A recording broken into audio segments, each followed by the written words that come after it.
Bueno, este es un video de explicar las notas de la Guerra Fría, notas número 4. Vamos a abrir estas notas que son The Red Scare, el miedo rojo. The Red Scare, el medio rojo es una idea que la descripción es del miedo de comunismo expandirse aquí en los Estados Unidos. Esto ya había pasado una vez antes, en 1920, pero era mucho más chico. La segunda vez que regresó el medio rojo, regresó fuerte, mucho más fuerte y más grande y afectó mucho más a la sociedad que fue en los últimos de los 1940, cuando estaba empezando la Guerra Fría. Sección uno, Fear of Communism Rises. El miedo de comunismo crece para arriba, sube para arriba. Había tres razones por qué el miedo de comunismo empezó a subir más y más aquí en los Estados Unidos. La única cosa que hemos hablado en clase es que cuando el miedo de una población sube, algo baja. Y lo que baja es la inteligencia y la razón. La idea es que cuando tienes tus emociones muy fuertes, como el miedo que se sube para arriba, que no piensas bien, no piensas igualmente cuando estás calmado.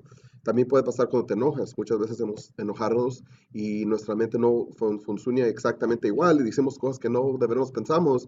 Después de que los calmamos, pensamos que, ¿por qué dije eso? Era porque nuestras emociones estaban muy levantadas y el modo de pensar cambió.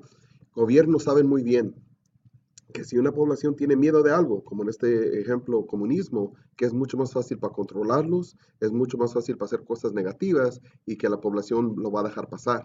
Son tres razones por qué había este miedo rojo que subió en los Estados Unidos. Uno, mucha agresión comunista en el este de Europa, en Corea, en China y después en Vietnam. Nosotros, nuestra póliza de containment es que vamos a parar la expansión del comunismo y aquí hay tres países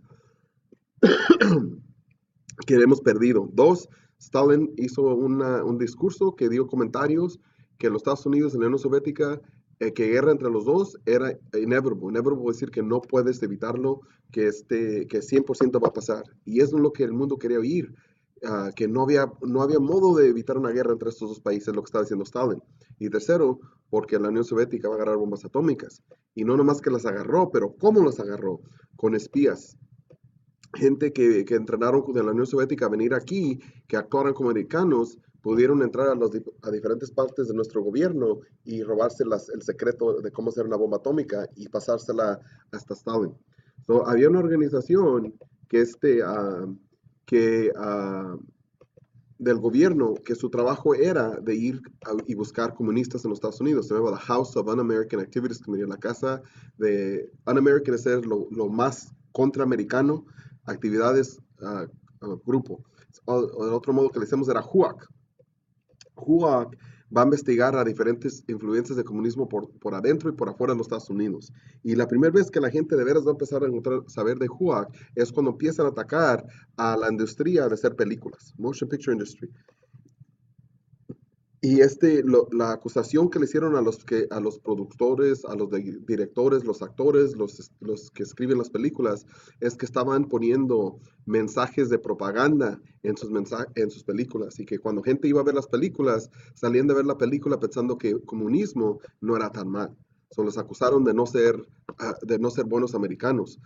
Les dijeron que si querían probar que eran buenos americanos, tenían que ir frente al Congreso y dar un dicho de ser un buen americano, un dicho de decir que no son comunistas. Y un actor sobre un director, sobre un productor, todos fueron y dieron su dicho, pero había 10 que dijeron que no. Esos 10 se llamaban The Hollywood 10. Y la razón que dijeron que no lo iban a hacer no era porque eran comunistas y no querían dar el dicho, era porque dijeron que era contra la Constitución. No hay nada en la Constitución que le da el poder al Congreso de forzar a su gente de ir enfrente de ellos de dar un dicho como este. Porque si gente no daba el dicho, lo miraban como si fueran comunistas.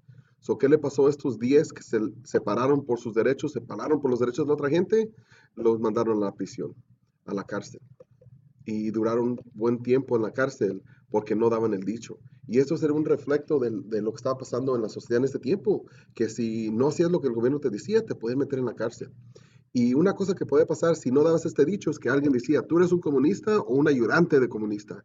Y si te daban esa acusación, aunque no tenían mucha evidencia o nada de evidencia, te ponían en una lista que se llama the blacklist, la lista negra. Era gente que era, pues, que era gente que alguien los acusó y aunque no había un juicio diciendo que sí o no eran comunistas, la sociedad decía que eran y arruinaron vidas. arruinaron carreras. Había gente que ganaba, que era de los mejores en Hollywood de hacer películas, que nunca trabajaron otra vez como actores o directores porque los pusieron en esta blacklist. Y luego Congreso va a pasar una acta que va a ser muy peligrosa, que se llama The McCarran Act. Cuando la trataron de pasar la primera vez, presidente Truman usó algo que se llama veto. Veto es un modo de poder tratar de cancelar una acta antes de que se haga ley. Pero Congreso tiene todavía el poder que si un presidente la cancela, todavía la pueden pasar, pero tienen que votar otra vez y la van a pasar. Y lo que decía es que esta ley hacía ilegal alguna acción que tú podías hacer para hacer un dictatorship. Dictatorship es este dictador, que una persona tenga todo el poder y que no haya derechos de la gente. La razón, nadie le gusta dictadores. So, mirando esta ley puedes pensar, pues, ¿por qué está tan mal que una ley que diga que no puede ser una dictatorship? La razón es, esto es lo más peligroso. Any action, cualquier acción que quién decide cuál es la acción que estás haciendo tú y que si estás haciendo un dictatorship, el gobierno decide. So, si tú te peleas por tus derechos y vas a un parque y agarras a gente que se arrime para que la gente sepa lo que está pasando en el gobierno, ellos pueden hacer esta acta diciendo, esta acción que estás haciendo tú, de tener esta junta con esta gente, estás tratando de hacer un dictatorship y te meten a la cárcel. Y es algo muy peligroso. Y como le dije, el miedo había bastante en los Estados Unidos. Y mucho de ellos porque había espías. Now, si estás mirando un soviético enfrente de ti, ¿cómo sabes si es un soviético o no? La respuesta más fácil es cuando hablan. Se le oye el acento.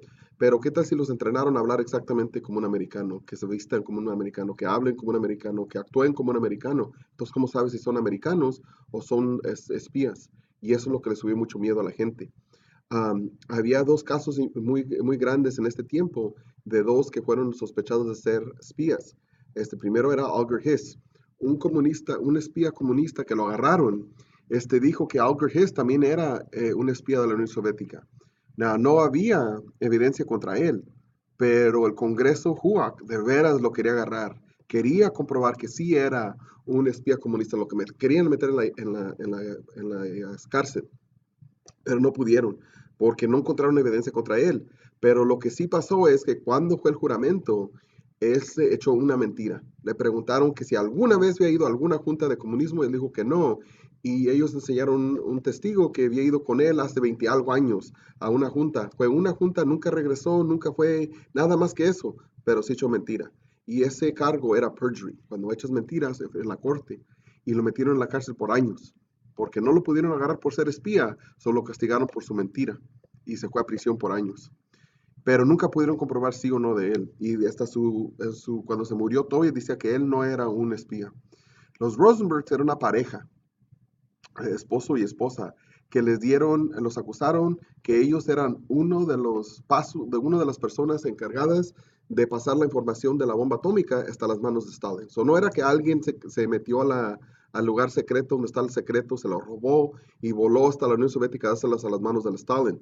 Fue mucha gente que uno se la pasaba a otro, se la pasaba a otro, se la pasaba a otro, hasta que llegaban a las manos de Stalin. Y una de esas personas, esta pareja, los Rosenbergs, um, en 1950, un científico que era alemán dijo que los Rosenbergs había pasado la información y había dicho que ellos sí eran comunistas y eran espías comunistas.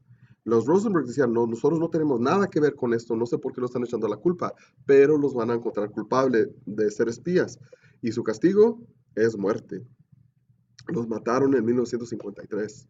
Now, después de que la Unión Soviética se destruyó en 1991, sobre los siguientes años empezaron a dejar información de esta época, salir información. Y en 1997, 6 años después de que la Unión Soviética se había destruido, Rusia dejó salir información que de veras enseñaba que sí eran espías los Rosenbergs, que sí habían sido uno de los pasos de que agarró la información de la guerra nuclear a las manos de Stalin. Sí eran espías y sí se merecieron los castigos. Había mucho miedo en los Estados Unidos y el gobierno, en vez de calmar la situación, lo hacía peor. Y una persona que hizo todo más peor del miedo del comunismo y se hizo muy poderoso era un republicano senador de Wisconsin, Joseph McCarthy. Él tomó ventaja de todo el miedo que tenía gente, tomó ventaja del miedo de la gente y se hizo bien poderoso de acusar gente de ser comunista. Dijo que tenía una lista de 105 personas que trabajaban en el gobierno que eran secretos comunistas. Nunca enseñó la lista, nunca enseñó evidencia de la lista, pero porque tanta gente tenía miedo de lo que estaba pasando y todos los espías que oían le creyeron, aunque no enseñó nada y se hizo bien poderoso. Él hacía acusaciones de gente y la gente se echaba para atrás. Y lo que nació de esta época es la idea de McCarthyism. So, Joseph McCarthy es la persona. McCarthyism es un término que describe la idea de gente acusada de ser sospechosos de comunista, pero sin evidencia, o muy, muy poca evidencia que no comprobaba nada. So, él va a usar esta idea y le van a poner el nombre de él en ella, de acusar a gente de ser comunista sin evidencia o muy poca evidencia.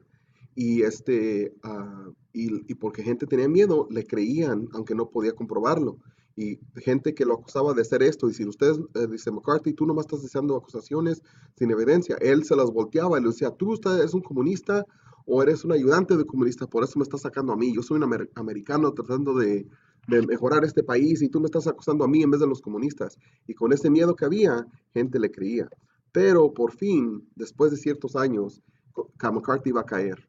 Y la razón que va a caer es porque en 1953 Joseph Stalin se va a morir, el líder de la Unión Soviética. Cuando él se muere también el miedo que cualquier minuto podemos ir a guerra nuclear. Va a estar muy diferente la Unión Soviética después de la muerte de Stalin. Eso se va a calmar la situación. Y al calmarse la situación, se va a bajar el miedo. Y al bajarse el miedo, la gente va a empezar a criticar otra vez. Porque ya no va a tener tanto miedo.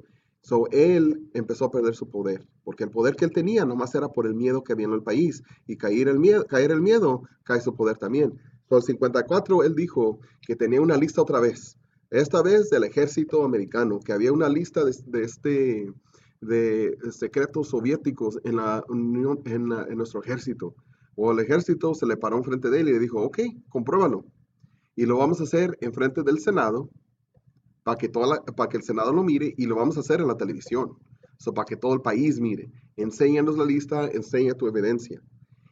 Y tuvieron lo hicieron enfrente de eso y un día por día, todo lo que se miraba es que McCarthy no tenía evidencia, no tenía lista. Y la gente por todo el país lo miró cuando no se miraba que nomás era un mentiroso. Y tan rápido como subió de poder, Joseph McCarthy se hizo un poderoso, tan rápido desapareció.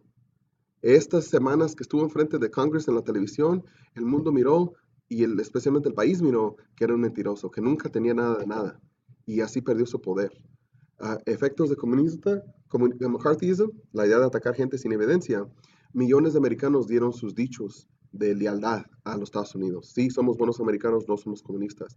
Las uniones de labor perdieron mucha gente no quería no quería estar en la unión, aunque le eran beneficios para los trabajadores, porque empezaron a conectar uniones con comunismo. Que si estabas en una unión, eras un comunista. Y gente, para que no los acusaran de nada de ser comunista, no entraban a uniones. Y gente regular, trabajadores, perdieron poderes, perdieron derechos. Y americanos, era mucho más duro para ellos para usar sus palabras, para criticar al gobierno, para usar sus derechos de freedom of speech, porque tenían miedo que alguien les iba a acusar de ser comunista. En este tiempo, para mucha gente, lo que ellos pensaban es, si hablo, alguien me va a echar el dedo a mí de estar ayudando a los comunistas, o en vez de eso, me va a quedar la boca, callada la boca. All right, bueno, ese es el video. Gracias.